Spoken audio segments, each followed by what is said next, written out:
We had hope going when we saw his fins starting to flap, but as soon as we kind of got about 100 metres out from the beach, we saw him heading towards the pier.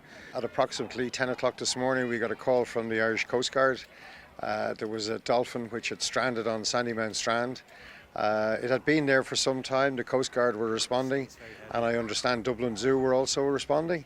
We did a veterinary assessment of the dolphin, and it was quite good. We were quite hopeful. So we took some bloods from it, we gave it some medication for pain relief, and brought it out to the 40 foot, if you like, the deepest part of that we could get to, and that's where it was refloated. But unfortunately, the dolphin stranded itself again on the rocks at the East Pier, where we also attended, and we eventually brought the dolphin ashore, where it's unfortunately sadly passed away.